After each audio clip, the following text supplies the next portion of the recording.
Hello, Connor here, and this is the Lalatina Recycler. The goal of the project was to design a line tracking robot that would pick up 4 cans, sort them based on color, and then store them.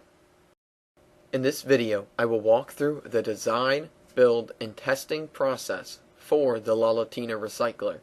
I hope that you find it both informative and entertaining. I began work on the project with the task of refitting the Lalatina line tracker to meet the specifications required by this project. The same two VEX 393 DC motors drove the same 2 small wheels, leaving the omnidirectional wheel undriven like before. The driven axles remained geared up from the small 36-tooth gears to the medium 60-tooth gears for increased torque and decreased speed. The 3 VEX line trackers on the front of the robot were accompanied with the addition of the VEX ultrasonic rangefinder, a sensor used to detect the cans. It took multiple attempts to create a working rotational platform for the arm and claw components to attach to the main chassis of the robot. The core components of this platform were an additional VEX 393 motor and the VEX turntable. The original 2 VEX servos on the arm and claw were increased to 3 in order to better support the weight of the components. And like always, a push button was used to start operation. While working on the project, I ran into problems with just about every component and configuration at one point or another. As mentioned before, I spent a great deal of time creating a working rotational platform capable of supporting the enormous weight of the arm and claw. I found the VEX turntable to be rather tricky to incorporate onto my original design, but managed to do so nonetheless after much thought and work. At the outset, the plan was to have the arm rotate to face the back of the robot, where it would release the can onto a conveyor belt, which would then sort the can and store it based on its color. This idea was discarded after the holdup with the rotational platform put the project behind schedule. With diligent and systematic improvement to the Lalatina Recycler's functionality, a successful run was accomplished. The only criteria that went neglected was the ability to store the sorted cans. This was done so that more time could be spent working on the robot's active functionalities, bearing in mind that a container system could be later added to the functional Lalatina Recycler.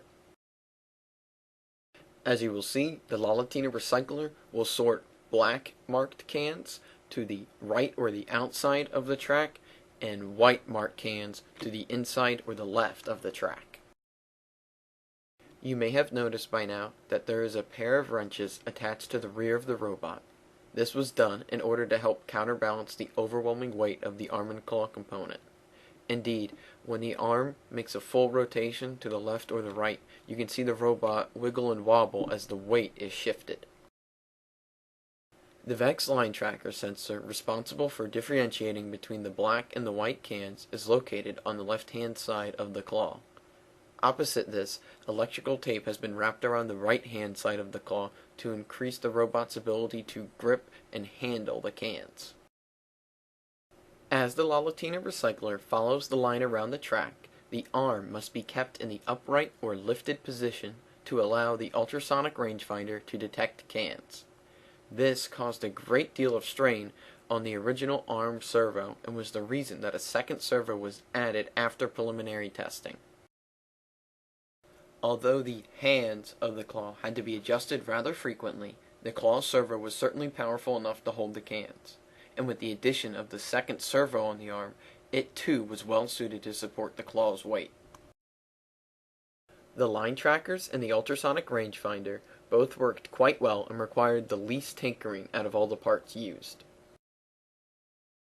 As you can see, the Lalatina Recycler is proof of a working concept. Although, if I had the chance to do everything again, I would prefer to use a larger base, as the arm and claw itself took up far more room than I was expecting. And at this next hash mark, the robot will stop. Here's a quick view of the LCD in action. As always, commentary on my code will be included in the written portion, as well as a more comprehensive take on the challenges of the project. Please note that the LCD is sped up for viewing purposes. And with that, thanks for watching, Goodbye.